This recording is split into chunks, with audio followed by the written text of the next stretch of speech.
This new 2,400 head swine facility near Volin is indicative of the exciting growth and expansion going on in the pork industry in South Dakota. For the Johnsons, this is a way to add value to their grain. This new facility is a nursery. We take iso-wean pigs and we raise them up to 55 pounds. We'll be feeding our own corn instead of shipping it out to Hudson or to wherever else.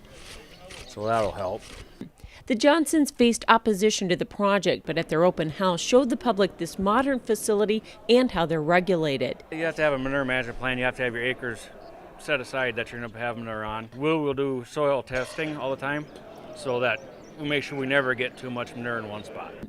And Josh is one of many young producers getting into the swine business. It's a cheaper way for them to get involved with the farm. You can't go out and buy $10,000 an acre ground right out of college.